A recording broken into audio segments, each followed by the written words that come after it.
Chateau Estates mobile home. Rochester Hills, Michigan.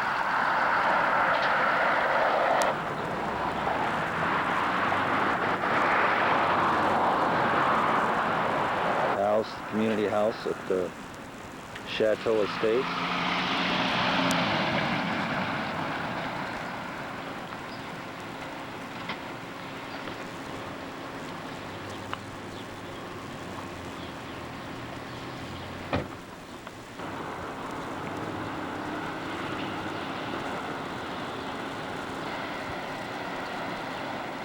The entrance to the park.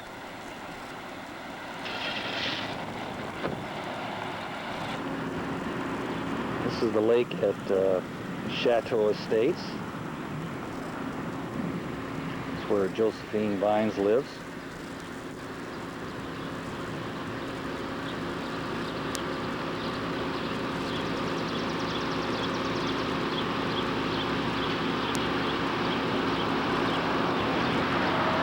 (173) Flicker, Rochester Hills, Michigan. The residence of Josephine T. Viands.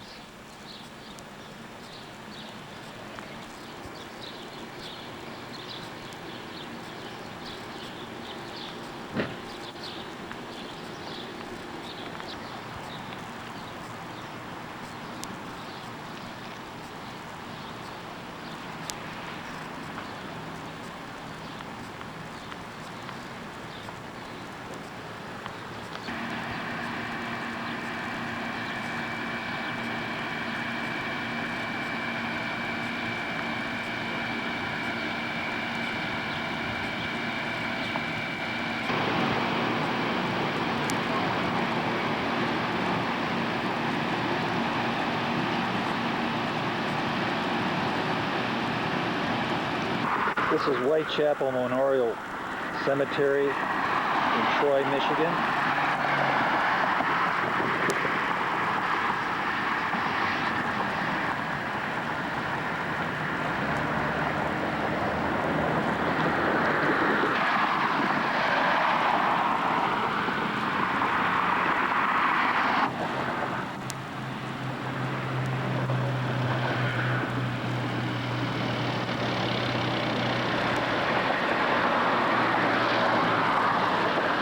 The entrance drive to the mausoleum.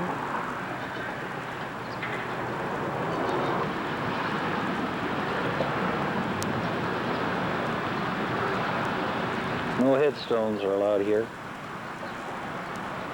have a large mausoleum where you can have your remains cremated, put in a wall. It's beautiful.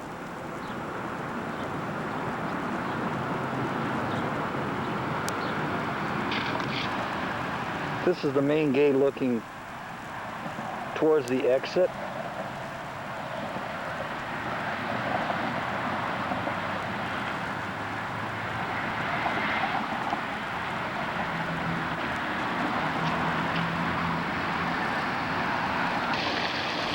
This is Mirror Lake, and that's the exit going north towards Long Lake Road.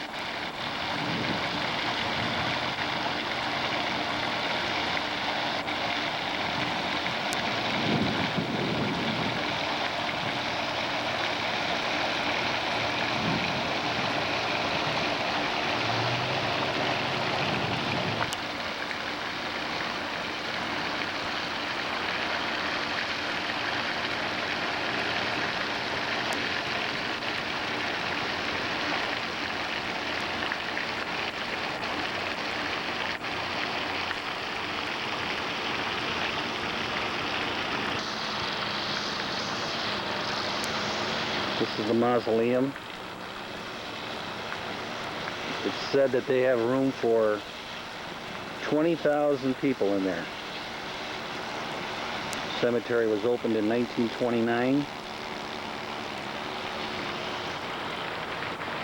The Viands family has niches in that building.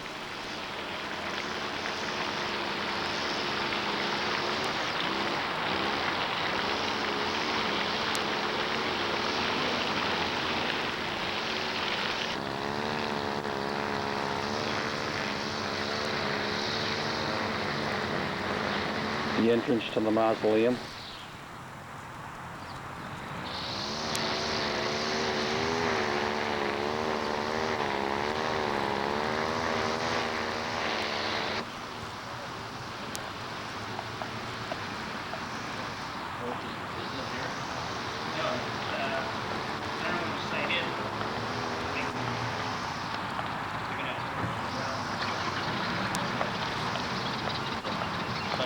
Main chapel inside.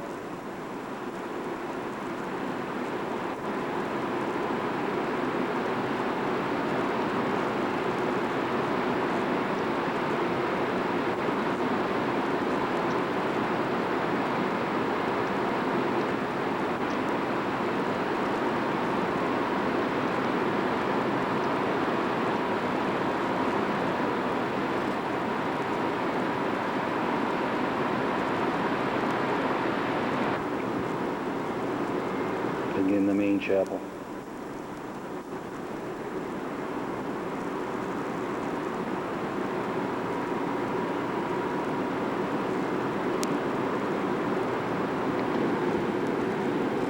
Second floor looking down towards the main chapel.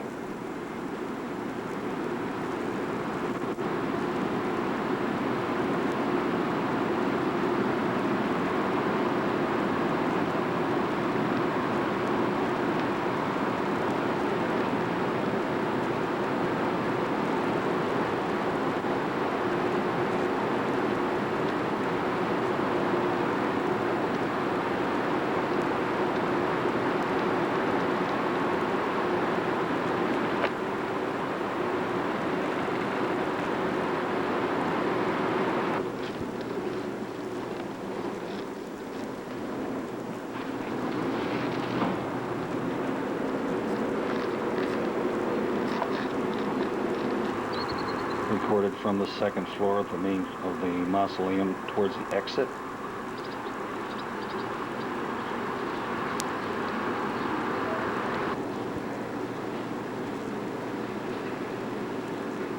The Viands niche in the Temple of Hope.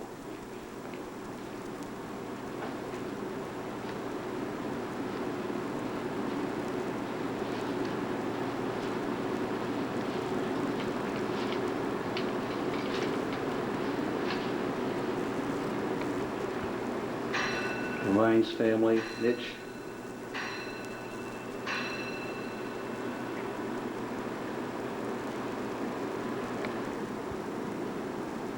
Viands family visiting the deceased members of their family. Warner Viands, William Viands Sr.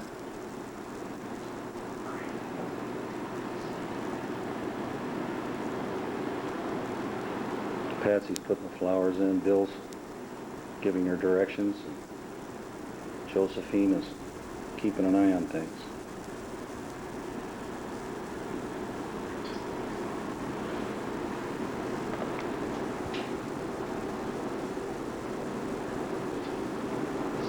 These things run around $1,500 at the time this picture was taken a piece.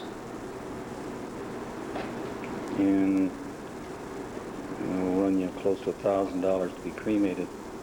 Shoot, you didn't put no foliage in Warner's. Look at what we have, okay? Yeah. Here.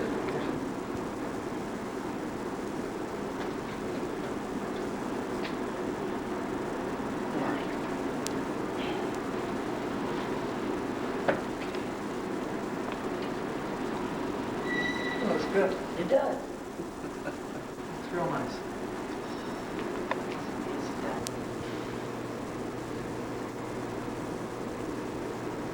And above, This is the new section.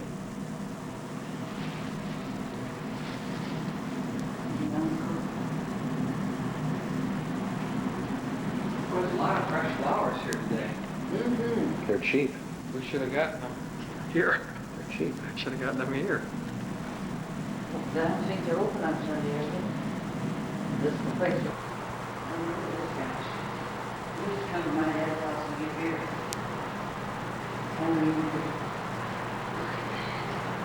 Wow. Hello, Patsy. Some of them are here.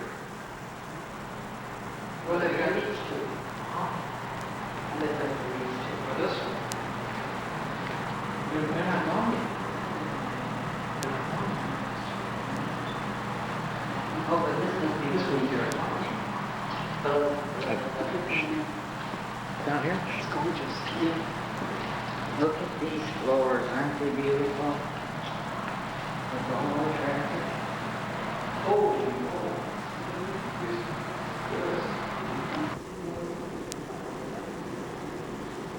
The exit of the main chapel.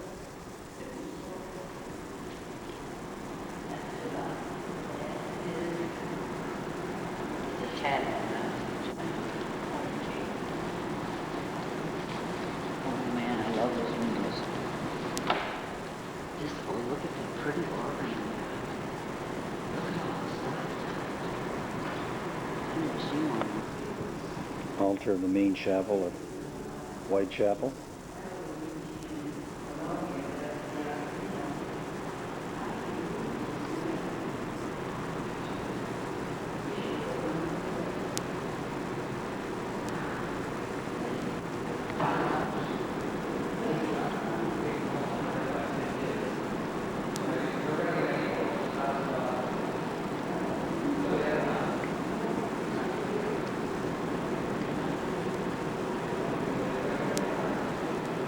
Kids will come by from time to time. Sure.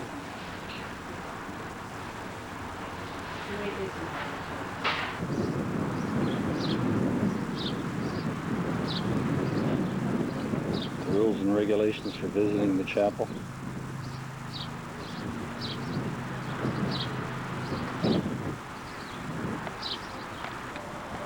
Polar Bear Division of the First World War is buried here.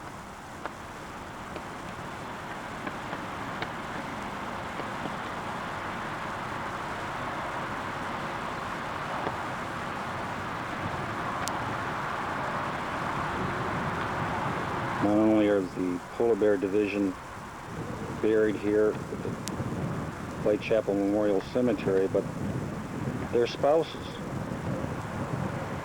Every 4th of July they have a commemoration ceremony. One of the most remarkable parts of this whole thing is the statue that stands over them.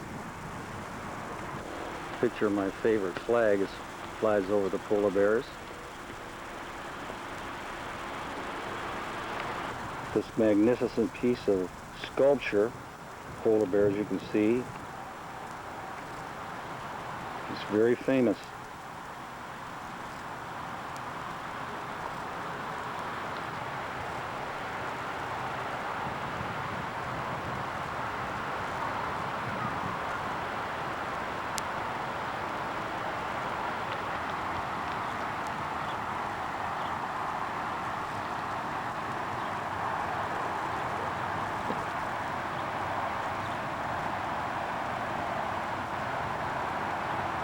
Very lifelike.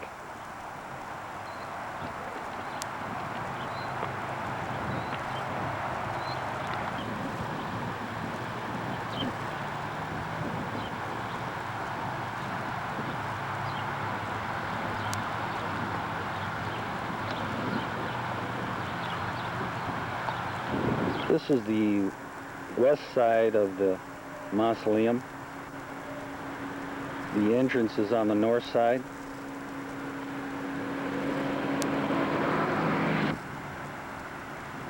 It's absolutely beautiful. No headstones, just sculpture.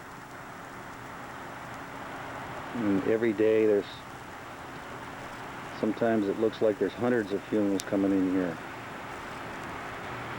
It's a beautiful place. It's just like a park.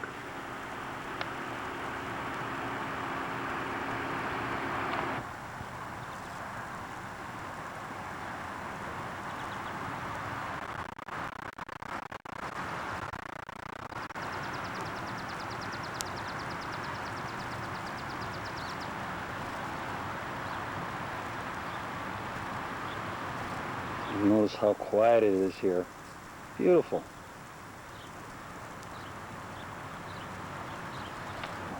This is in the southern part of the cemetery. It's a sculpture of the Last Supper.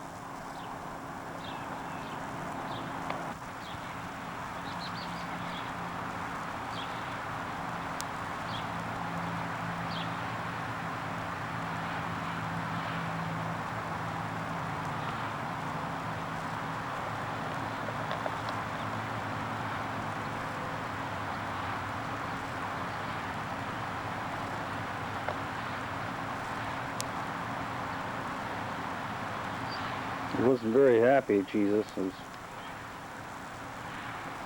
less than 24 hours away from his crucifixion. And there are the disciples.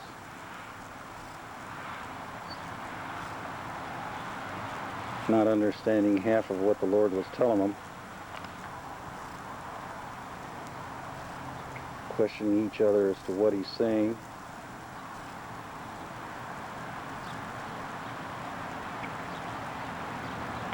The inscription says, "Do this in remembrance of me." This is really the first communion.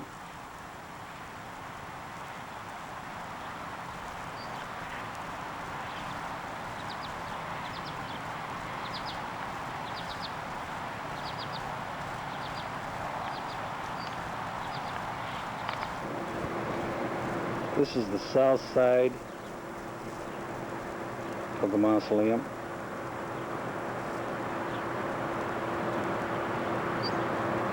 And that side also is a crematory.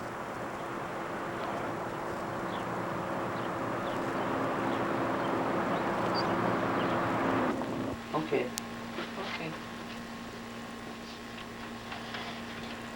I don't know how I got drafted into this, but I'll do it. You can do it.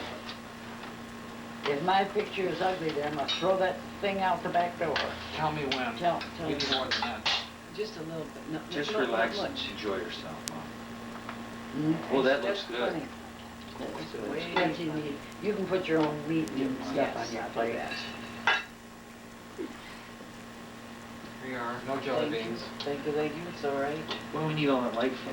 Because I want to see the talent eats. Yeah, you're right. I agree. A little bit more than what that is. I mean, you could probably turn it down a little bit. Then we won't get sunburned. Oh, shit. Tell me when. Tell me when. Just a little. Okay, Right there. that's good. The old sailor's with us. That is good. Commodore Viands. Commodore Viands. Here, Bill, give me your plate. I'll do it, thanks. Not that you couldn't do it, but I'll do it. Do you want to try one of these? Sure. Yeah. It's a piece of A bread. special You love blend it. of herbs and spices. That's good sausage. It's not hot sausage. Don't sell the food. Well, you want to know it, but it's not hot sausage. It'll tell. It's Yeah. all in the taste. What do you want, Pat? Wait. Plate. Boy, that Four bread looks bread? good, Bill. Yeah. What is it, like toast or something? Oh, it is. Oh, that's Tell too us about, much. what is it, cheese and what? It is too much? Mm-hmm. Give me your plate. I'll give you just one spoonful. It's mozzarella cheese, Italian spices, Italian seasoning on top of the cheese. A little garlic. I'd like to take a moment for the people that are watching to introduce the people that are here at the table. At the head of the table is my mother, Josephine Viands, and we're at her home at Rochester Hills, Michigan. And we're gathered together to my brother's here on a visit with my mother. This is my brother William, her Hello. oldest son. And to my left is Patsy, my spouse.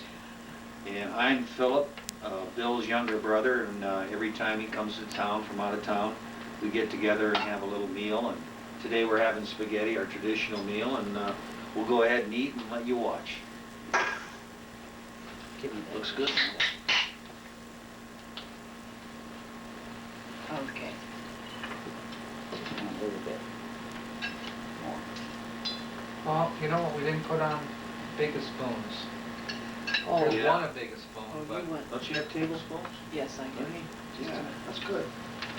They're easier to wind your spaghetti for. and let's see how this tastes. I guarantee it's good. It is good.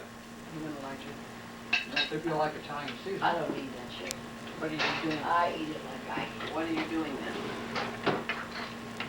You're not gonna answer. Like Sunday at Central, Bill. Up on Central. Yeah, a long time ago. The house no longer there. Nope. Torn down.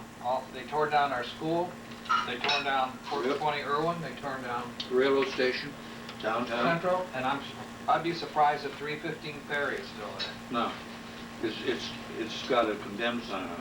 But it's probably gone. I didn't go by this trip. I didn't feel like putting myself in intimate danger. Depress you, huh? You didn't want to moan and groan, did you? Yeah, I didn't want to be in that danger. I remember when we went down there the last time that we ran ongoing, came off Irwin, turned right ongoing, ran right into a gang meeting. Mm-hmm. Yeah. That was scary. In the To me it street. was. Yeah. Just by looking at you in their head wraps. Do you think? The same squalor as Reach Foster Street too.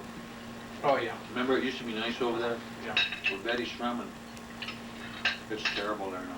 But you should see from Saginaw to the west, it's completely changed. It's all been, what do you call it, leveled and rebuilt Where's that? from Saginaw Street west. You go- Yeah, down Orchard Lake. Mhm.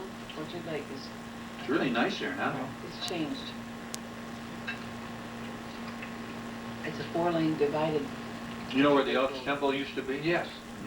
Right there is a dual separated highway now or something. It's nice, looks good. Their houses. It's pretty hard to trash Nice. highways the way they did houses. They did, they flattened them and rebuilt new ones.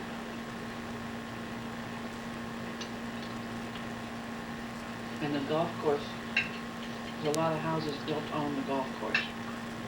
You mean Pontiac? Mm-hmm. They're on the golf course now? Crystal Around the it, or just all around it. they impinged on the fairways problem?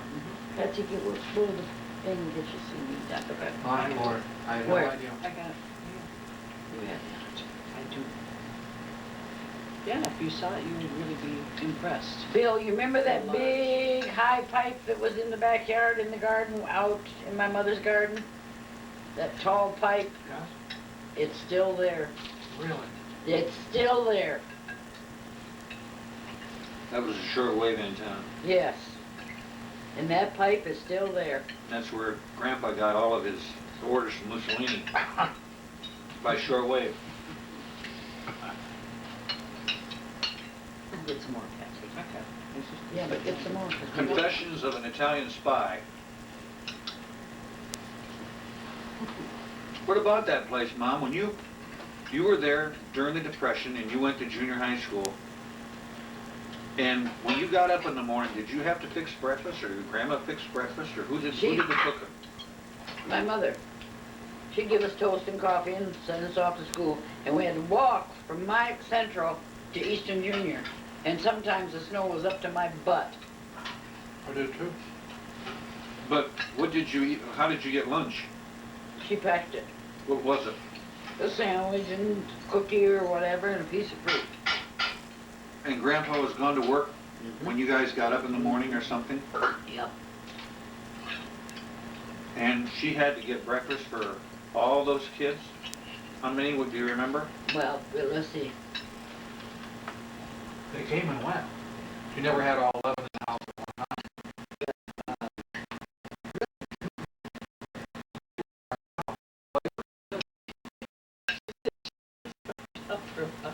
Down to Detroit, yeah. Yeah, she had to go down there and work. And the money she made, It was better than... Cookies and coffee for breakfast? You didn't have eggs or bacon or none of that stuff? And then for supper, what was an average supper? Not just Spaghetti, not- macaroni, minestra, whatever. What was that? That was stale bread that we didn't eat.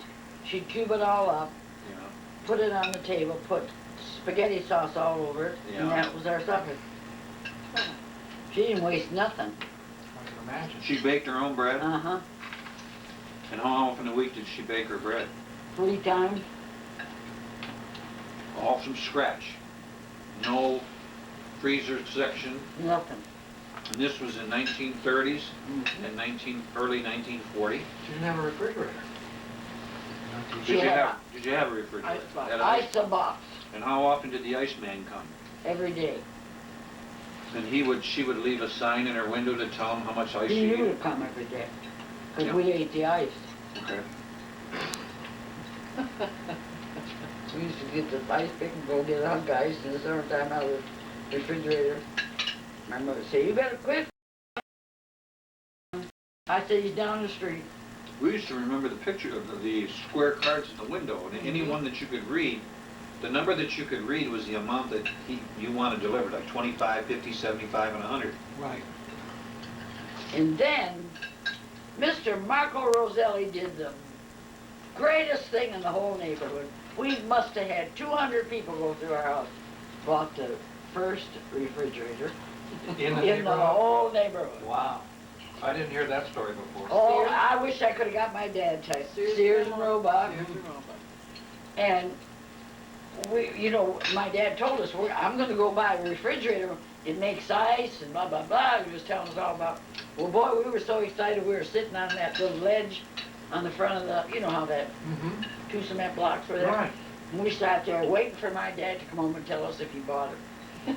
And we were so, and everybody that went by, we're getting a refrigerator. We didn't say it that way because we didn't know really how to say it. Wow. Refrigerator or something like that. Boy, let me tell you, we come home, we said, well, where is it? My dad said, did you want me to carry it on my back? He said, they're gonna bring it after a while. And then, when you bought something, you got it that day. Really? Wow. You didn't wait a week. Well, did you have a radio? What kind of radio did you My have? dad made it. He made his own radio. He made his own radios. Was that the one that he talked to Mussolini with, or was that He didn't talk to the one that they furnished him, or? No, he didn't talk to Mussolini. No, I know, Mom, I'm being facetious, but. And then, Well, what was the radio? Was it Crosley? Was it a Philco? No, He just he- made it himself, he right? just he went and bought parts and made a radio. Crystal set. It was a radio. A real radio. We had a With crystal tubes and set. everything, huh? Everything. Nothing to do-it-yourself kits in Had, those days. yeah, they had a crystal set. They Then, never worked. They had no audio. I mean, No. no volume. Yeah. then, my mother says, you bought me a new refrigerator. Now buy me a new stove. She had this big range stove like you see in the old westerns. You know, with the oven up there and the oven Yeah, but down what was there. it feed? Yeah. Was it gas? Coal, wood. Oh, you had, Wow. how did you get the wood? We went out and chopped it Where? out in the backyard. My dad would have some things hauled in and then we'd chop Uh-huh, he brought trees in, all the it. boys would go No, out? he bought it at a company. Oh, he did? Wood company. And it was already cut to length? No, we'd have to do that. It cost more to have to do that. And my father told me, I got kids that can know how to do it. And so the boys would do The that, or boys the would girls? cut it and we would pile it up. He's got kids, that's for sure. And the house was heated by what? Same thing. First we had this beautiful great big belly stove with isinglass In the And- basement? in the living room. Then the range stove in the kitchen, you know, the flat, you know, the big, that heated that part of the house. And then my dad cut a hole in the ceiling and put a register there, so the heat went up, you know, so we wouldn't freeze to death up Upstairs there. would warm up. And then in the wintertime, you know, when it got cold, then he built the fire in this beautiful big pot-bellied stove with a pretty good isinglass in the front. And that went up through the register to heat the upstairs And Grandma was baking, with the big range stove. and so that helped heat the house too. Yep. And so you had how many people that lived in that house? All of us. Well, you had 11 children, And my mother. 2 adults, that's 13. Now, how many bedrooms did you have?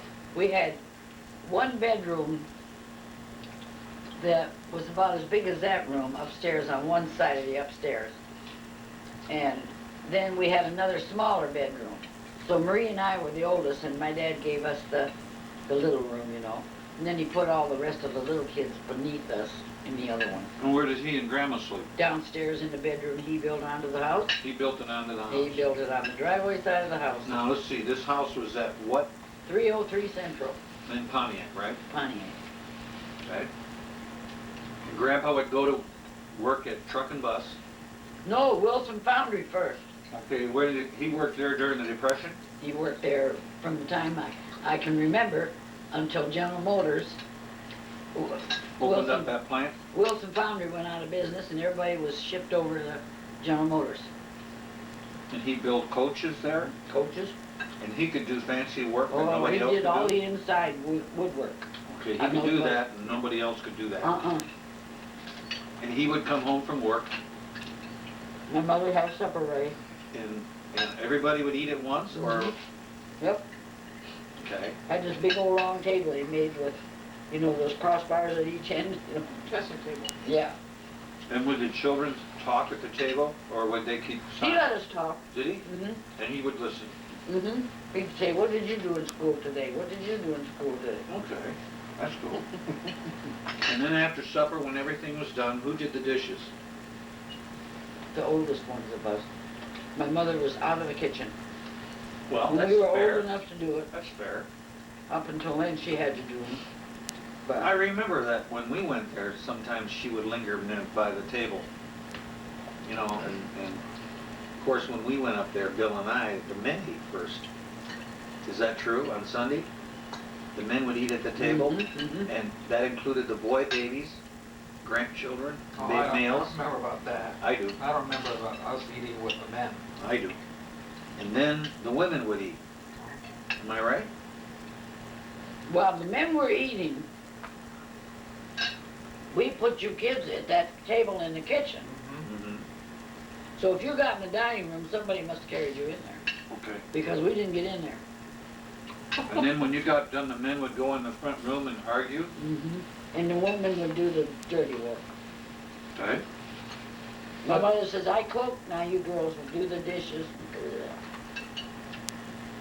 But there weren't 11 children in the house at At one one time. time. There was a span of, I don't know how many years between the first child, Marie, and the last child, Joanne.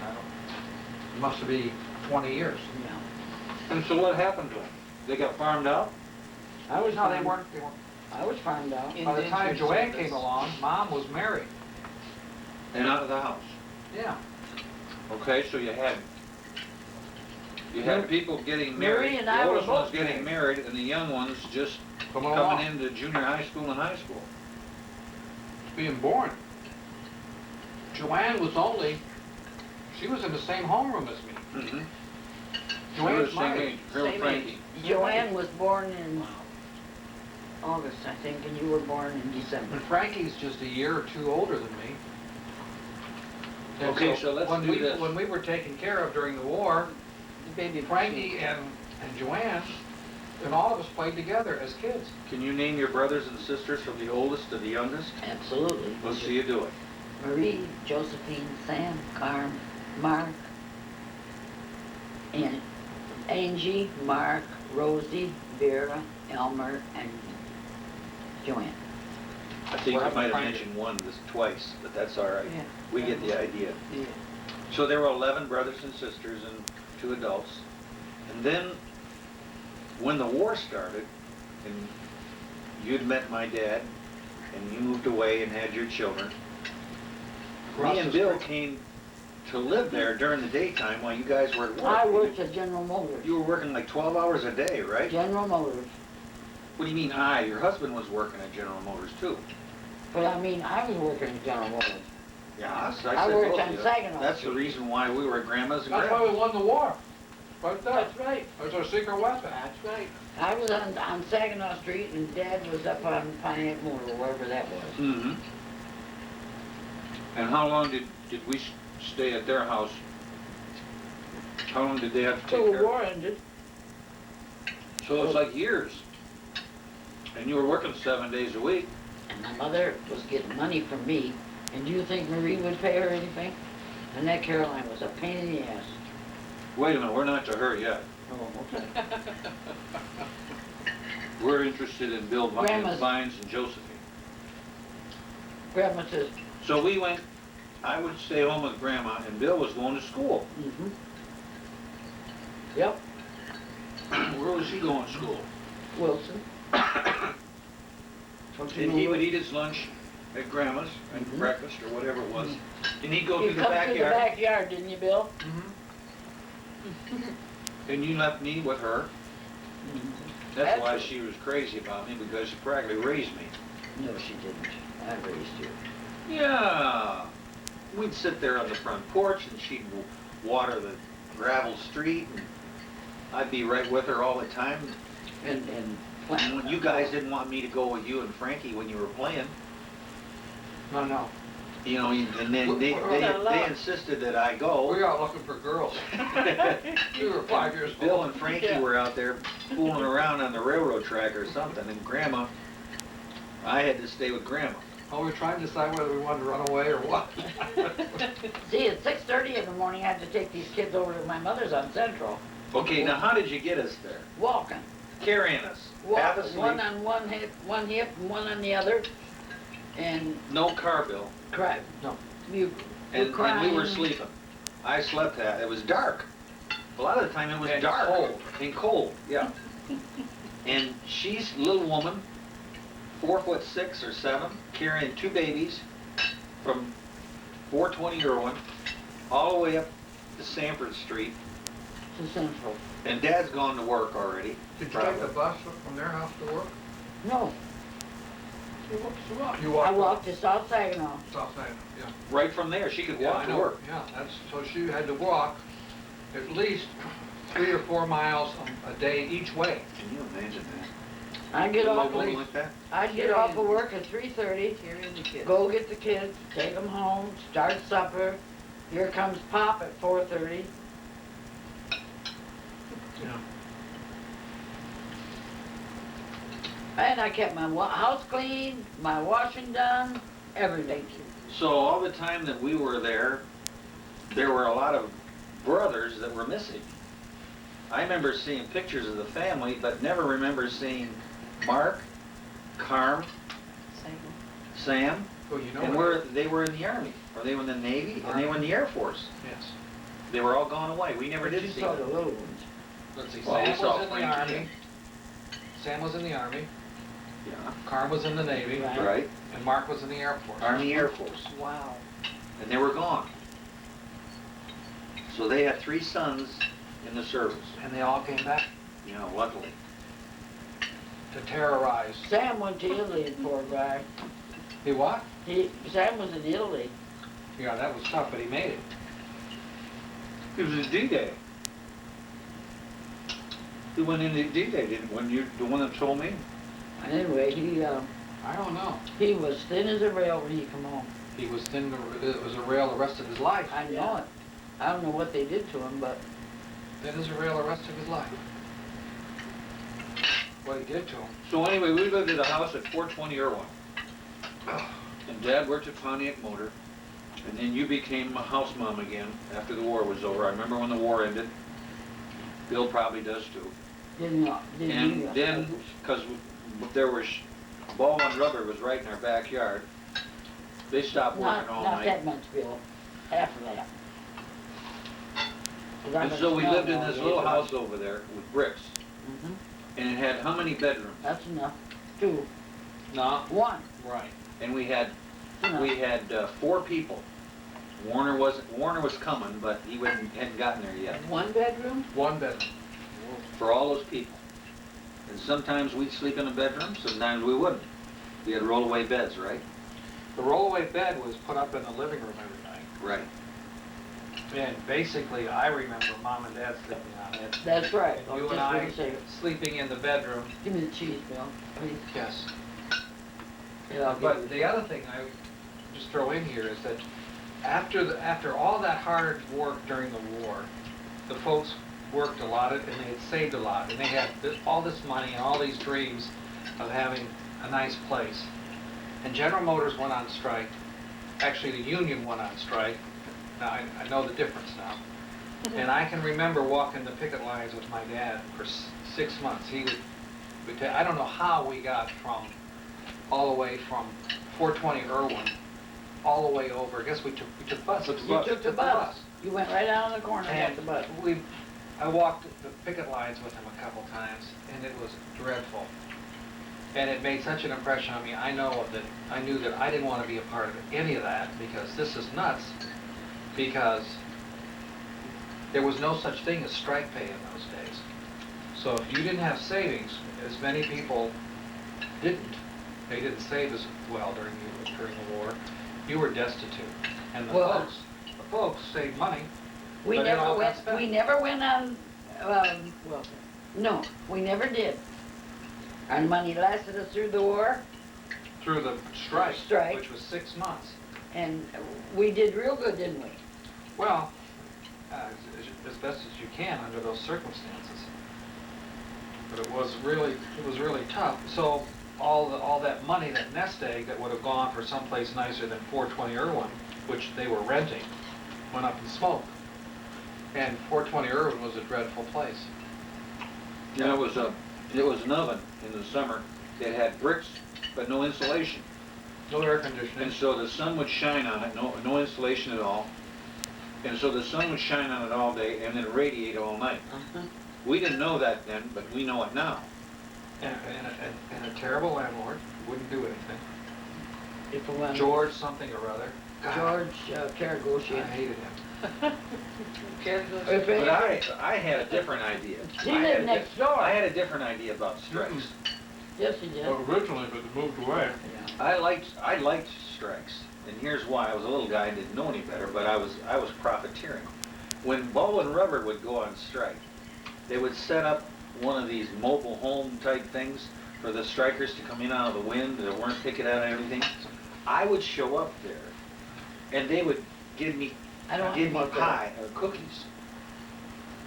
I get free pies or cookies. They'd Acme pies, whatever I wanted, coconut cream, whatever I wanted. I'd just show up and they'd always feed me.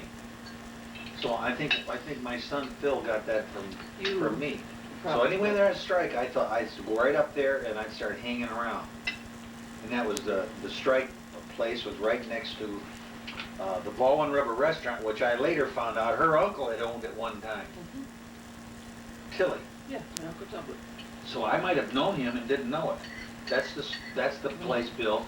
We used to go get to Copenhagen, the snuff. Remember, we'd go up there, and the guy would sell us that stuff, which I don't think you can do nowadays. That place was a gold mine for a while. But next door was that shack, or that place that they'd set up. Every time they'd go on strike, I'd beat it up there and show up every day and get a pie or something to drink.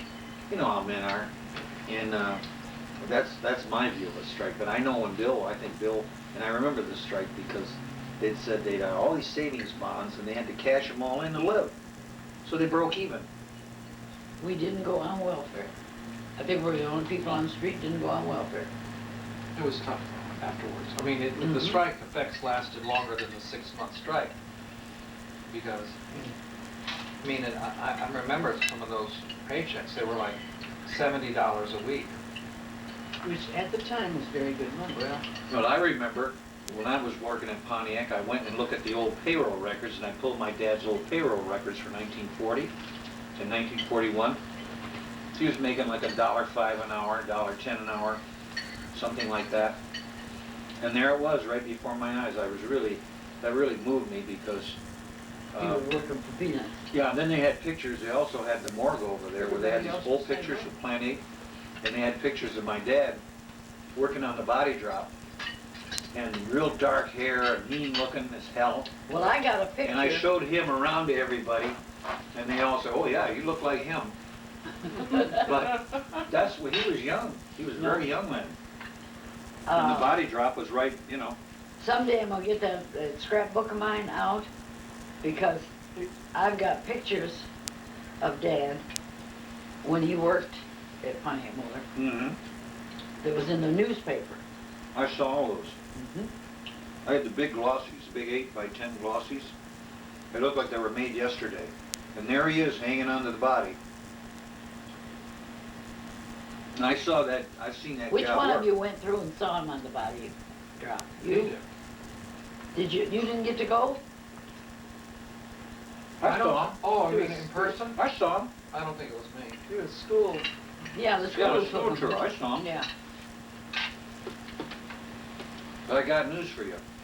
You have no idea how hard a work it is, 80 cars an hour. I know how hard. When I worked there, if we did 55 an hour, the union was ready to walk out the door. And when they told me about back in the early 40s and the 30s of 80 cars an hour, I can only imagine how fast. Because that that It was like top this. part of the car comes down on a line that's moving forward, and there is no stopping the lines. That thing is swung down there, those guys grab it, put these pins up on 4 sides, and this thing's moving all the time. They have to follow And the it. guy up on top is at incredible timing, because he's pulling that thing. That's not all, there's no automation there, it's pulled, and then he drops it to make it mate With at the right time. And I've seen that done, and I would be scared to do that myself, but how they do it. And the guys can do it with one hand.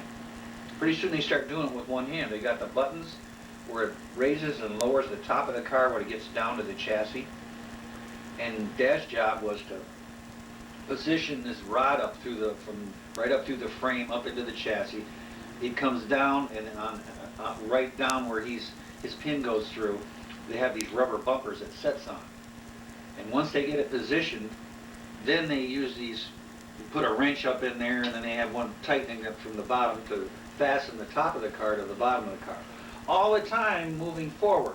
But he had to make sure that that gas tank thing come out of that hole and not somewhere else. I don't know about in the no car. gas tank. All I'm He telling you told about me. I saw. He says, I take this stick and I stick it in that and I guide it right over to where it's supposed to go. Well, And then he did whatever else he was supposed to do. Do you remember him telling about the gas tank? no, I don't either. It was on his side of the car. He said, I always got the work. Probably. And But he had a pin, he had a long rod that, and they all had it on all 4 corners, and they put it through the frame, and as that thing would come down, they'd push it this way and that way, getting all the pins in, and there was rubber gaskets already down there in place. The thing would come down on top of it, and they'd put a bolt through there. And there were guys underneath working at the same yeah, time. he'd come over a pit like. We're talking 80 cars an hour. I know. He'd come home, he That's couldn't more stand than up. 1 a minute. I'll never forget the day I that never seen it Wilson like it. School took Warner's class through there. Well, he was just chomping at the bit. Miss Davis said, I couldn't hold him. He said, I'm going to show you where my daddy is. I'm going to show you where my daddy is. Well, he broke away from her, and he run down right to where his dad was. Well, he'd seen pictures, you know. And then she said, he turned around and he went, and she said, I wished I'd have had a camera. She called me up at night after, you know, they brought him back to the school, and then they came home. And I said, were you a good boy today? Oh, yeah, I was a real good boy, blah, blah, blah. I said, "Good luck," you know. Well, she had to call me up and tell me. She said, he is going to be an actor. She said, when he saw, he knew where the body drop was, because, you know, they was looking all over. And when he saw that car coming through there, he just took off, she said. I'm going to see my daddy. I'm going to go see my daddy. Well, Dad, you know, Dad kept saying, you know, to him, back up, because he was afraid he was going to fall. Warner had a whole different relationship with the old man than we did. It was, We were gone for the most part. well, He was 7 or 8 years younger than me. And you didn't even want to have anything to do with me, and I was only a couple years younger than you. You can imagine no, I took The way Warner I- out on dates with me. Absolutely. Betty and I took him on He dates. loved only you for because that. Betty used him to fend you off. No, I don't. No. It was the fact that the little guy never got to go anywhere because you were off to the Navy at that time or something. You were out of the house. I was out of the house. He was So- a little guy. There wasn't anybody to do anything with him. He's- So he would kind of, and he was a little charmer, and he charmed us right into taking him along with us because Well, you know, a lot of people thought he was, Leave her be, she's getting. I'd have been, Oh. I'd have been excuse me. 17, and he would have been 7 when Yeah. we took him on these things with us. Yeah. Right, And the way to do it. Phil would have been 15. Of course, we had him locked in his room most of the time. Yeah. We put you in the cellar. Well, Bill was born in 1936, and then I was born in 1939, and Warner was born in 1946. So he was 10 And years old. Warner was born, Bill and I had walked through the damnedest snowstorm you ever saw in your life to go to school. And when we got to school, somehow the word was already there. And I had to stand up in class and tell my classmate, what have you got, Philip, in your house? I says, a new baby brother. And what's his name? Warner. And Mother was in the hospital then, and anytime Mother was away from the house, I didn't like it. I wanted her there all the time. Well, I remember her coming back from the hospital, and I can see her coming in the back door with the baby, and she was so happy to show him or to us and everything. And, you know, we looked at him and that sort of thing, and then we were sent to our bedroom to go to bed. And I remember that baby cried and cried and cried. And then the night it cried, and all day it cried. I mean, Just cried. it just cried because Mother's milk was probably no we good. We one time we cried is when the old man beat us up, but that was different. But This is this a baby, baby crying. I am telling you, and I'd sit there and I'd put pillows over my head, fingers in my ears, You know what he used and to I tell have me not, every night? I have to tell you, I understand something now. I just figured it out. I get real nervous when babies cry. I mean, on planes, it drives me crazy. Uh-huh. If they're in a restaurant and they start crying, I mean, I go, He goes apeshit. Yeah. and I know now why. I have never figured it out until this very moment. But it goes back to that time when more, and you know, the baby's hurting, what's wrong with him, and I remember him crying, and the baby just didn't whimper. I mean, Warner Christ. Colic? Who knew? You know what Yeah. they used to tell me? Tell Dad to take the baby back, we want him. This is the thing about crying. Bill's reaction is right, but I'm not so sure he understands why. That baby cries, so somebody will do something. If that was music to our ears, we'd ignore it. But that noise does the same thing to me. When I hear a baby in the supermarket, I want to know why they haven't quieted that baby down.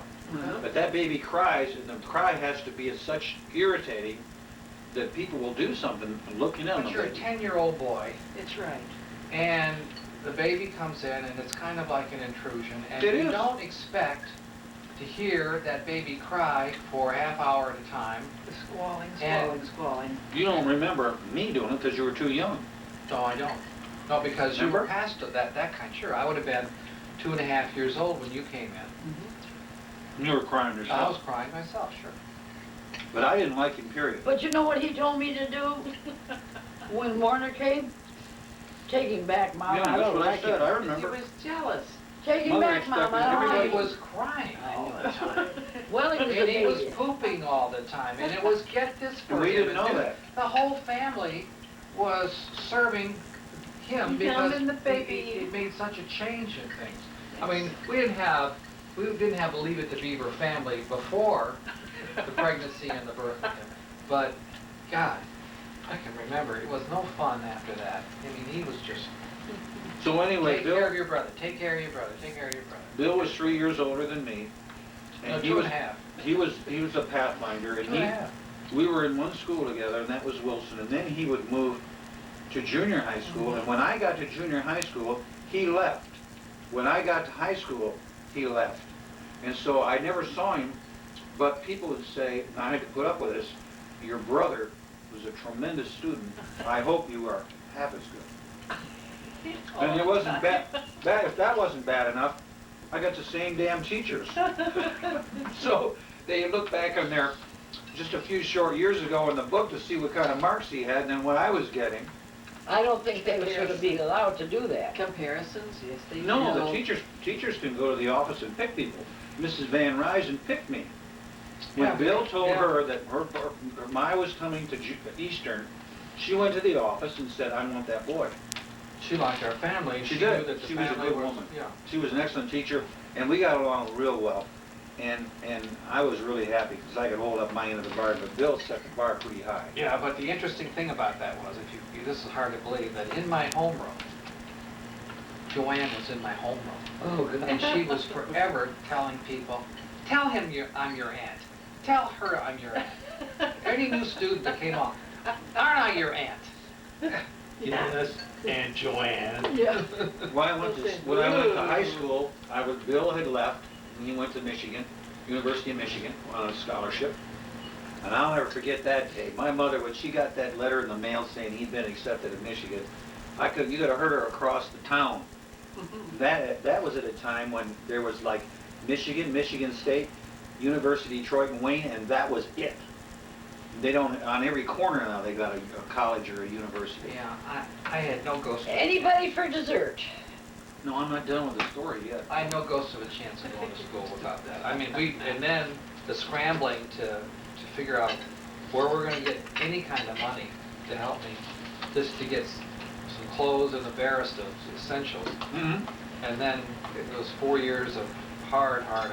Now, you received an Evans Scholar, And then a scholarship. and you got that from the golf course, and you went and tell us a little bit about what happened. I want it back to hear. You went and interviewed for Oh, it, you or- interview for it, yeah, and you gotta have really good grades. And in those days, it was very few people knew about it. But then, when you go to school there, at school, it's not a full scholarship. The only thing it paid for was tuition. It didn't, and you got the house. They had a house, housing, a scholar house. But at the Scholar House, everybody had to help take care of the housing, but it didn't include meals, so we all had to go out and get meal jobs, which was waiting tables Wow. or working in the kitchens, 3 meals a day to get 1 meal. And they did it. And you swallowed your pride and you served tables at a girls' sorority. Yeah. I also, And so while they were sitting around the table, I waited on. you were waiting on them, picking up after them and whatever it And I was. was bossed around by the black cooks. Uh-huh. Yeah. The black ones. And they'd say, do this, do that, and if you didn't do it, there was a guy right behind you dying to get your job. So, Right. I mean, you did whatever they told you. And so at that time, they had Northwestern, they had Michigan, and Ohio State. Those were the only 3 Big Ten It's schools. hard for me to remember back, but they weren't. There are more now. There's Oh, Michigan yeah, it's a State big and deal all now. of them now. I remember because I went down there to interview for the thing. And so you graduated with a degree in what? Business In administration, what year? 1958. Okay. And you were married in 1958. Yes, later on. And you married? Betty Lou Viands. Okay. Betty Lou Owen. And her name's Owen, and she And we lived were on high school- Foster Street. We were high school sweethearts. Right. We stayed together all through college. And I'll bet you're the only Oh. ones that are still married. Huh? I bet you 2 are the only ones that are still married. Oh, no, I To don't know each about other. that, but we've been married 44 years in July. Wow. But we've So- known each other since Yeah. the 11th grade. Yeah. So, I mean, she's pretty special to me. I mean, You anybody- graduated in what year from Michigan? 58. Okay, and I went into the Navy. I graduated from high school in 1957, and I went in to the reserve, and then I went active duty. And in 1958, when you got married, I was in Scotland, and so I missed the wedding. You had a big wedding, right? Yes. And you graduated from college, and then where did you? Then you went to work. I graduated college, went to Parkersburg, West Virginia, Okay. and worked 1 month at this TV station down there. I interviewed and got a job selling and also on the air. I was on the air of this UHF TV station. Came back and married Betty in July, so I graduated in June. You're still in Parkersburg. Yeah. And I drove up. Uh-huh. We got married, I came up on a Friday, we got married on a Saturday, and we drove back on a Sunday. No honeymoon. And the honeymoon night, Art Lambert, which was which was Betty's sister's husband at Right, the time. I remember. He was the best man, I think, because you weren't available. No. I'll go back to the hotel, which was a Savoy hotel, like a Huron and Telegraph, and he was in the room, drunk as hell, and I couldn't get him out of the room. He stayed in that room most of the night. With you two guys? With us. Betty's brother. Betty's, Well, that's almost as bad as... when- Betty's brother-in-law, Oh, the brother. married to Ruby, her sister. 2 crazy But they- people. That was almost as bad as when Pat and I got married on the wedding night. We barely got home before daylight, and when the sun come up, about 25 of her relatives, including her dad, showed up at our door, which was a 8 by 21 foot trailer, 8 by 21 feet. Our master bedroom's that size. On the corner of Elizabeth Lake Road and Huron. Huron. Right. Do you But remember anyway, what it was? Bill was getting married, and I remember getting pictures, and I'm sorry I couldn't get home from Scotland, but I met up with him in Parkersburg. I came home to Norfolk, Virginia, was discharged, and Bill said, come up and see me. So I flew from Norfolk to Washington, and then to Huntington, West Virginia, and Bill drove to Huntington and picked me up, and I went and spent about a week with him in Parkersburg. Took me back to the airport. I flew to Pittsburgh, and from Pittsburgh, I flew to Detroit, and that's where I came home to your house. And the funny thing about when I got to your house, I came home, and I walked in the house, and we were hugging, and Dad was at work, and he'd be home later, and you said, are you hungry? I said, yeah, I am. I'm hungry. She says, I'll pick you some lunch. Just go in and take your clothes off and change clothes and come out and eat. And so I went in the bedroom, and I came out in my civvies or whatever it was, and I sat down at the table, and she says, while you're here, I'll go in and fold your clothes. She went into the bedroom, and my clothes were all folded, just like they would be if you were in the Navy. She looked at it, and she came out, and she says, I think I'm going to have a heart attack. You picked up after yourself. I'll never forget that as long as I live. Wow. She says, that's one thing the Navy taught me. There you go. I had everything folded just a certain way, like it belongs. You know? He let me go in there and make a fool of myself. Well, No, I didn't even think about it. I was He so was happy to be hungry. home, and nothing had changed from when I left. Not a thing. We still had the dining room table and the television. Everything was just like it was. That was Irwin? Yeah, that was over on 315 Ferry. Yeah, that was in the fall of 1960. Yeah, 315 Ferry. That was a tough And your house. clothes So were that had hanging 2 in the bedrooms closet. though. It was nice. It was a nice. Remember the time when we moved into the house, and correct me if I'm wrong, but I've told Pat Fall of this. '59. We moved in from Irwin to 315 Ferry. You guys had the place fumigated. And we moved in there and something happened and we got sick. Remember when we all got sick? We got sick to our stomachs or something like that. And we must have breathed all that gas that they had in there didn't get out. And we moved in too quick. And I'll never forget that. But that house was a nice house. That was a structurally nice house. fixed it It had a up nice nice. basement. We And it was in fixed it a, up, you Yeah, know, I don't remember ever getting beat in the basement there. well, you know. I don't remember that. You I know, don't think so. I'm I just, don't think I took a beating in the basement. I'm trying to. Listen, That would have been Irwin was the the fall of concentration '59 you camp. got. No. there, because I Whenever he graduated took in you to the 60. basement on Ferry Street, met you he in just talked to you guys. He February of didn't, 60. because I was waiting. I don't know. I was waiting at the I don't top of the remember. stairs. Because I was gonna go down there and give somebody else a beat. I remember getting in a fight with them and getting thrown out on Christmas Day. 1954. It wouldn't have been so bad if Frankie hadn't have been there. 1954. Poor Frankie had come over to visit. And next thing I was laying on the couch, that green couch. I'm sitting there reading a comic book or something. All of a sudden, these two guys are grappling and fighting on the damn floor. Mother's in the middle of it, Frankie's in the middle of it. And I stood up wondering, What what the hell is happened that going day? on there? I don't know exactly what was said, but he said something. I don't know if it was I was on the phone and he said something and I kind of threw a paperback, a magazine at him. Yes. And he charged me and don't Ooh, you look at ever those throw big anything at wasps. me like that. I think I was talking to Betty at the time or something. Probably. And he was making fun. He was drunk out of his mind. He was. My dad was drunk in the afternoon early. And he You was see where probably he is making now? fun of me. That's because of, And so I threw it, I said, don't say that, And and he threw this didn't like magazine, that. and he didn't like that, so. But anyway, there were other times. So all of a sudden you go popping up Well, I wondered over what your was going magazine on, to see you know. what's So I around. climbed in my car, I I got didn't my stuff, and went back to You the had University someplace to of go. Michigan. You I had was lucky. someplace to go. But that was all smoothed over later, and you know, that's a misunderstanding. But anyway, they had one time where I woke up in the middle of the night, I heard this damnedest noise I ever heard in my life. And I don't know if Bill was there at the time, and I don't even know if Warner was there. All I could remember was, what happened was, is the guy next door, Farnsworth, got drunk. And he was having trouble with his wife, and he was sitting out in the backyard yelling at his wife because she wouldn't let him in. She locked him out and wouldn't let him in. Well, somehow he got the back doors confused. So now he winds up on our back porch threatening to kick the door in to get to his wife. I remember that. My dad wakes up in the Now middle of the night. remember. I was He standing in the doesn't, kitchen. all he has is his t-shirt on and everything, and he grabbed this big old coon light he had, and it was made out of metal then. It weren't made out of plastic like they are.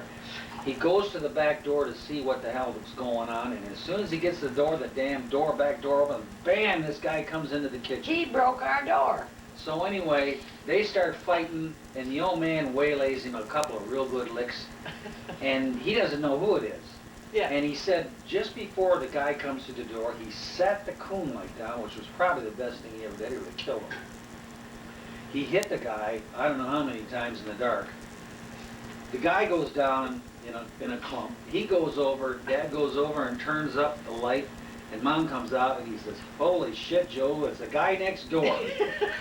So anyway, they call the cops, and me and Bill come out there, and I'm shaking like a dog shitting bones. I am scared stiff. I've never seen anything like that before. I didn't can't either. even imagine it. So anyway, the cops come, and the old man drags this guy out on the back porch and says, "I don't want him to get blood on your linoleum, Joe." So he drags the guy out of the back I remember porch. that Bleeding too. like a And the cops hawk. come there, and the I old man remember that says, too. the old man says to the cops, "Don't worry, I took care of him." And so the cops come and got him. So the next thing I remember, and this is the way I remember things, I forget about all those long The places in detailed between. stuff, yeah. Mom's soak in his hand is huge. He's broken his hand. Oh, jeez. He looks out the window next door. The woman next door is putting ice on her husband's broken jaw. Oh, my God. I'll never forget that as long as I live. Both of them. Oh, he was like this. And the He cop went to told work him, like that, the cop too. told him, he says, "A good thing you put that coon like down, you'd have killed him." He says, "I don't blame you." And ever since that day, Bill, I will not sleep unless the doors are locked. I 2 or try to 3 tell times. her 2 or 3 that it's a times life he or checked. death struggle. When you're in the dark like that, you don't have any idea. He might But have honey, he done. broke the locks right off. You know, we Came had right that through one. there, boom, right through We the had that door. one that went like that. And the you old know man the met him key? right there in the kitchen. That thing was right in the I'll dining give room. him credit, boy. He That did thing his went job. flying. That was But- the flimsy locks they had back My Bill- dad could use his fists. Yeah. Oh. I saw him in 2 fights after that. One he won, one he lost. And, but The one he he lost, the also guy, had a terrible temper. Terrible quick temper. Only and a when lot he of was it was drinking. because he was there- drinking. He never was that way sober. He was, Bill. He was Yeah. always he was that- always drinking. But he's not the only one that's that way. We know other people that would do the same thing. Yeah, But but I found out that when he he could was use his drinking, it fists. was best to give him wide berth. And that's not unusual. Yeah. But other than that, he was a very charming person, and you and I know that. And, And he all I always could treated say our the wives next day real was, well. "You broke my door." Yeah, and he broke his So I'm hand. surprised you remember that. I remember that, Bill. That remember it. scared the living hell out of me. I hadn't I'm remembered standing it in the until you kitchen jogged my watching memory, the but whole it all thing. came What if back I'd to have me. seen Yeah. over Yeah. It's lying with that incredible. lock off that door and it come right through me? Well.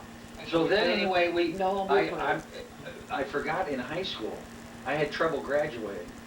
The problem was, the weather was so terrible. The night we had graduation, everybody went out there, including the old man, remember? And they had a tornado warning, and all of a sudden, a damn storm came through, and we were inside Wisner Stadium, and the rain came down, Bill, I'm telling you, in boxcars full. Oh. And everybody ran for cover, and nobody grabbed the diplomas. The diplomas were sitting out there on the table, I remember, and they were just soaking wet. So anyway, they decided, well, the next day, we were going to have graduation the next day in the gym. We went in the gym the next day, and there was hardly anybody there but us. That was disappointing, because I kind of looked forward to that. But the people had mortar boards. Their mortar boards were U-shaped from the rain, because they're made out of cardboard with Yeah. cloth over. And they were U-shaped, and people were, and the diplomas, they were half of them were wet and everything, and so they said they were going to replace all of them and just take what we have, you know. And it was so funny, the way people looked, but it was that summer, it rained, for the senior prom it rained, for the senior trip it rained, it just was a rainy summer. And I think you might have graduated during a I rainy summer. graduated, it was, 1960. but we did get to graduate, but when it was not raining. And then, Bill, another thing I remembered I really enjoyed was when we got our first car. Take it away, Bill. Remember that one? Oh, the 47? 47 Chevy. Yeah. That was Bill's car. Well, I know, but the first phone and the first car, You because remember I that? had neither. And when you go through life without a car and everybody you know at school Everybody's has a car, laughing at you. and when you don't have a phone and everybody in town knows I mean, so I had this job at Peabody's Market, at 65 cents an hour. I thought I was rich, so. Yeah. It financed the 47 Chevy, Which is stick shift, right? two-door, Yeah. green, and it was $800, and I had it about a month and I wrecked it. I had it about 1 month. After a basketball game, I was driving down the street like this. Look at me, I'm in my 47 Chevy. And I was right there in front of the school, Lord. and all the cars stopped, and I looked up and I saw these two big red lights. And you were right in And there. I hit the brake and it dipped down just enough that I went underneath the guy in front of me. And everybody was laughing at me. Oh, yeah, And I saw was you just did. destroyed. You know, I'm surprised though that, you know, that wasn't a big item in our house though. That, you know, the one thing about the old man though is he didn't mind us getting behind the wheel. You know, he helped us get our driver's license and everything. He knew that that was really important, but he was Well, real sure, good about because cars. when he was so- in a drunken mood, you guys could drive him home. Well, that's fine. We used to drive him to work sometimes and keep the car all day for whatever we needed, remember? We used to drive over there. Oh, Patsy, that's a long story. Yes. Just sit here and But let it us ended all finish right. this and just keep talking. You're supposed to go just sit down and listen to it. Well, I think it's over with. He's I up there laughing his think socks dinner's off. over. Bill? That was pretty good. That was a whole hour. Bill, Yeah. Huh? Dad's up there laughing his head off. Yeah, I guess he is. Hey, boy, I'll be up there to duke it out with I you. don't know if he's up there. He might be somewhere Well, else. he might be somewhere else, but I'll be No, wherever I he don't is. think, I think that he was given a, what do you call it? A dispensation, Yeah. special consideration. Special Right, consideration. because he did keep us warm and fed. He did do that. Yes, he did. Yes. Thanks to And you know the ones on the street that were Thanks to cold you and your- hungry. And your money management. You remember that first TV we got, that Philco? I remember him breaking it. I remember when it came. I'm telling you, I thought about that all day. And if he took us for a walk one time, and we went, and we noticed at that time people used to watch it in the dark, and you could always tell who had a television by that blue glow that they used to make. And there, And so we were walking down there, and he was noticing, and the people were, you know, looking on either side. And he got home and he said something to Mother about, I don't know why in the hell we don't have a television. Everybody else has one. Call that guy up tomorrow and tell him to bring one over. Isn't that right, Mom? Yep. Oh, Andy Condon? Yes. And he brought over a television and put the antenna and everything up for us. but when the TV set broke, I'm trying to remember, was he hanging a picture or something and it hit the TV set and broke? Or is that a figment of my imagination? Or did he throw something through it? Hello? Hello? Hello? I've been disconnected. I've been disconnected. Hello? She's been doing that with you for You years. know what, Bill? Mom, You know what? well, who broke the TV set? I think, The picture came down and hit yeah, the back and of it yeah, and broke it. right. And then he got so damn mad he threw something through it. Did It was you on see a the- Saturday. Did you see the sparks? Yes. Oh, But I God. think something was happening behind it, and the picture came down and hit Uh-huh. the tube that goes off the back. In those Right. days, they went way out the back. Yes. And hit that, broke the neck, Uh-huh. and then he got mad, and I don't know. And I think he might have thrown something through the front of it. He was not, he'd do that quite often when he'd get an old radio that wasn't working right, and he used to have these He used to big throw it old out the tubes. back steps. He'd throw What it you right looking down. No, down the Go basement where it step. Oh, He'd that's throw over it right down the, Basement Where steps. is throw it down the I basement forgot. steps It's and up wind in up down front of there. Yeah, I think so. That's clean.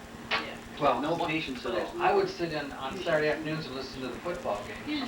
I remember once that he came out after time went on, and I said I woke him up listening to the game. And I was sitting there huddled right by the counter, listening to the radio. There's no way he would have heard it.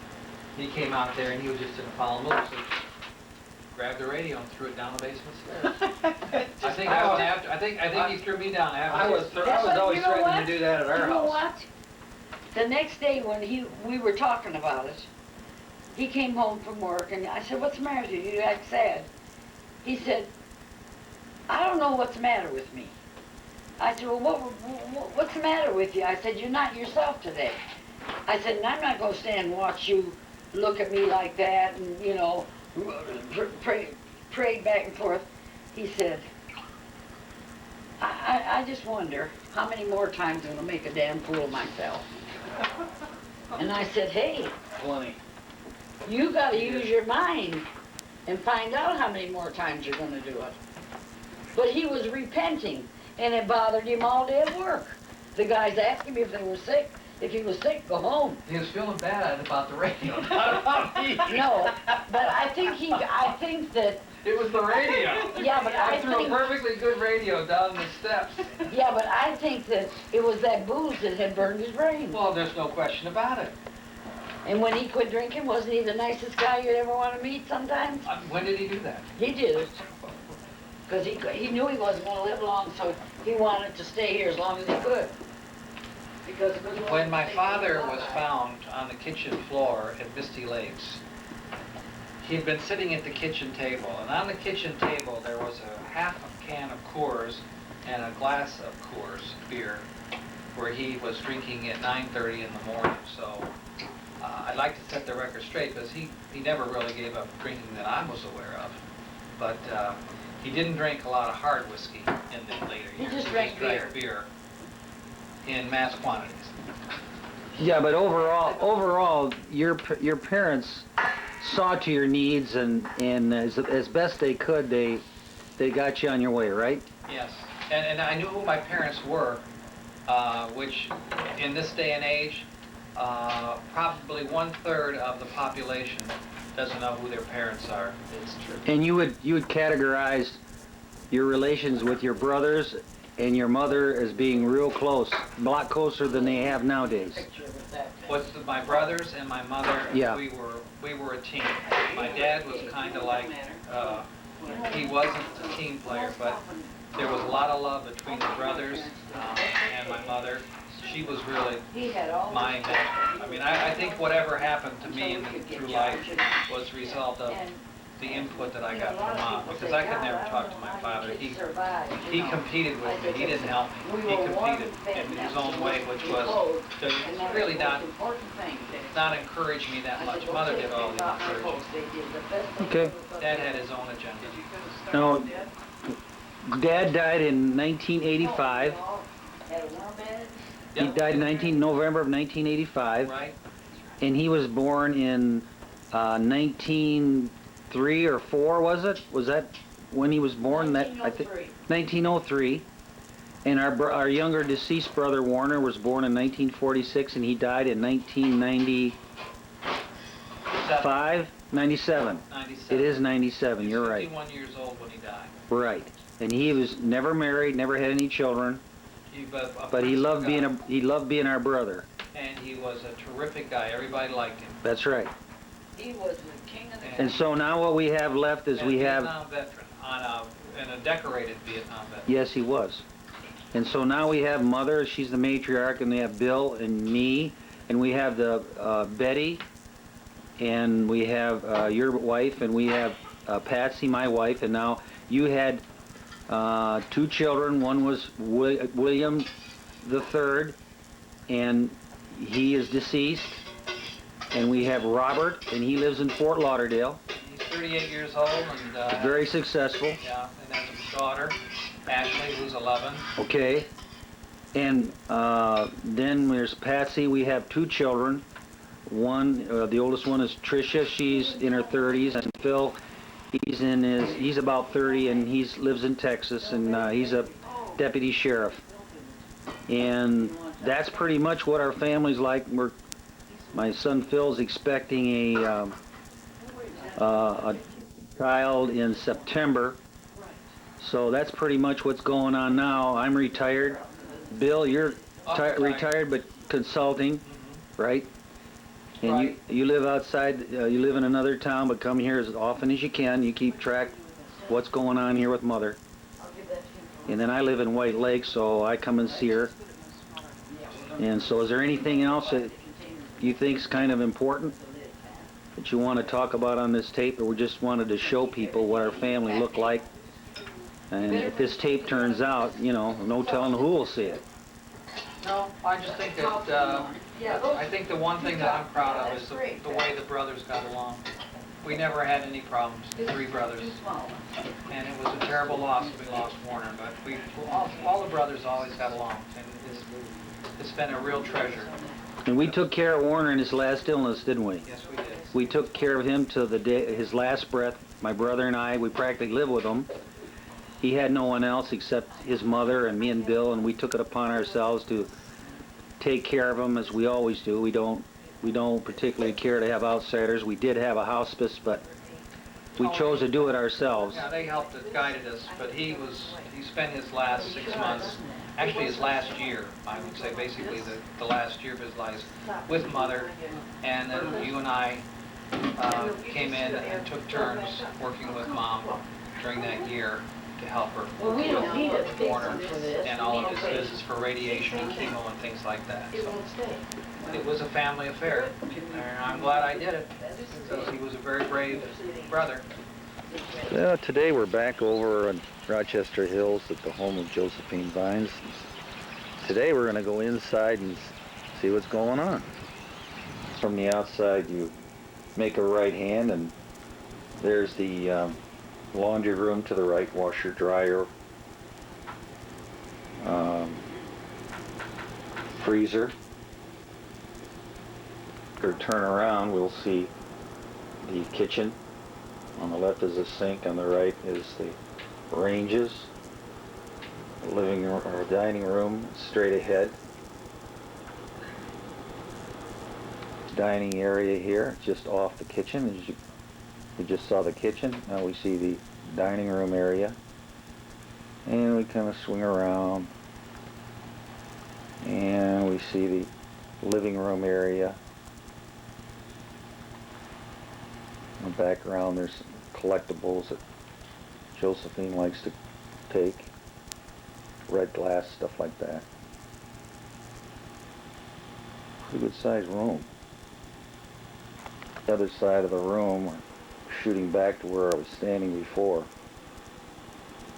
A lot, nice airy place, a lot of overhead fans.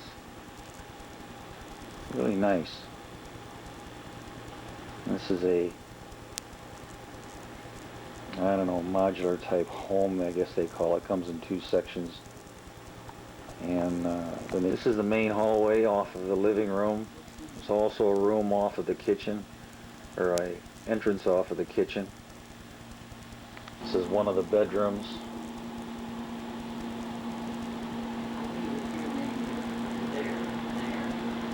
As we slowly walk in.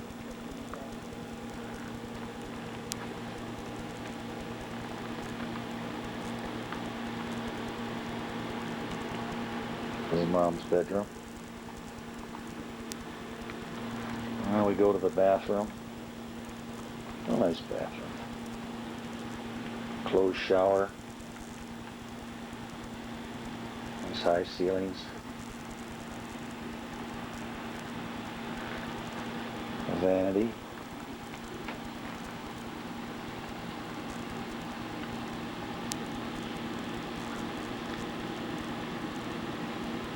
Probably back to the main hallway again, and this time we're going to go into the big bedroom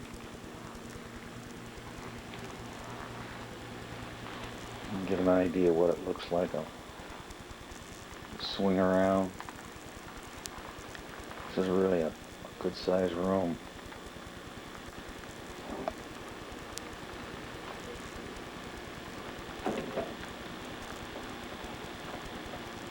Double bed.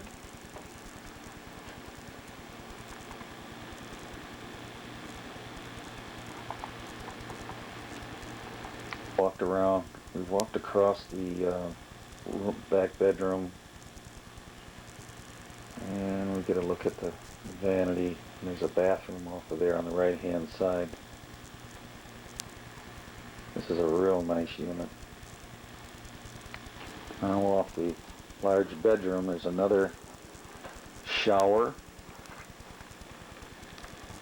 toilet,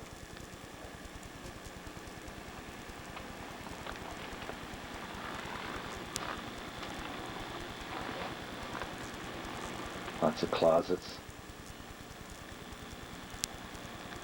nice high ceilings in this place.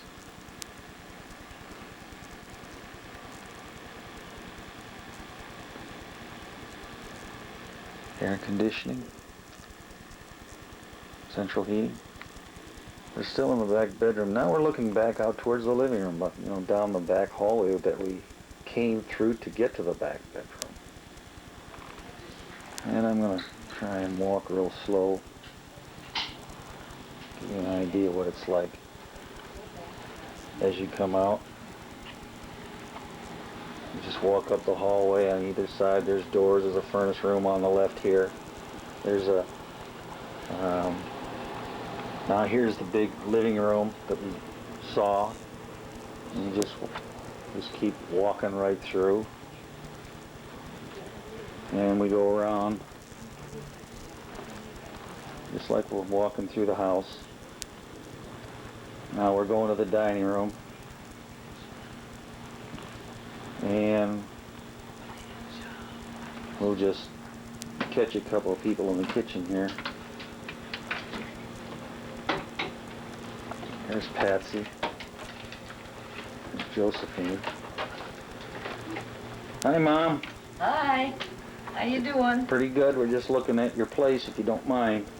Are you gonna sell it? I don't know. If it burns down, at least we'll know what it looks like, huh? Right. Okay.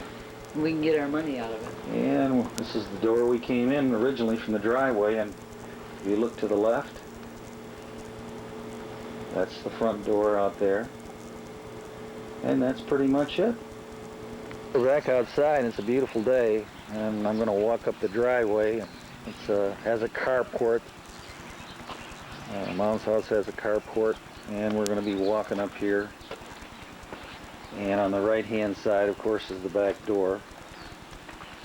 And right straight ahead of you, as you can see, that's the utility room. It's a good-sized utility room. You put all your lawnmowers and all the stuff that you need. And she had the lattice work that you see here on the other side put in. So it's a real nice looking unit. And this is part of the carport. Now we're looking out towards the neighborhood. And it's a beautiful summer day. It is a nice summer day, and so I figured that since it's so nice, I thought I'd go up and show you the other side of the lake. We saw the lake from the other side, from the road coming in, but this is a lake looking down towards the clubhouse, down toward the exit. We came in and saw it the other way. It's a pretty little lake, taken over by the geese and ducks and stuff like that. Lots of birds around here, as you can hear. And beautiful place, especially in the evening.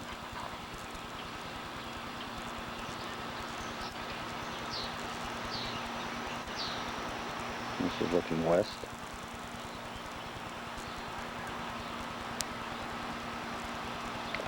This is a typical unit that you'll find in the Chateau Estates, a typical road that you'll see. Over the years, these huge units came from units called trailers. These are not trailers, and even over the years they keep getting larger and larger. And now you see some real fancy ones.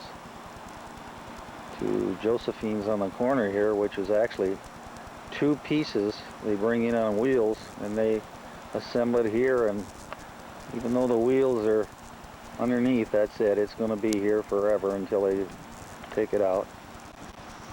And just to give you an idea what these places look like now. We used to live in a place like this. This is the city, Pontiac, Michigan, 2002.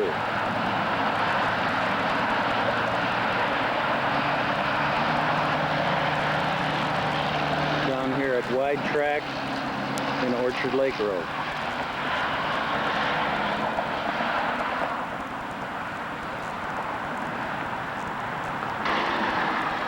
Straight ahead is the new parking structure, the Phoenix Center.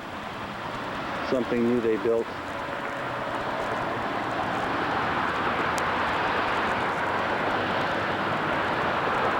This is the new railroad station. You can get a train a couple of times a day out of here. One just left, by the way. It goes to Chicago. You make connections there. The old train station was leveled. This is the east side of the Phoenix Center, senior citizen housing here. The road you see below used to be called Wide Track. Now they've changed it back to Woodward Avenue. That building in the distance is where we were just a while ago. We're looking west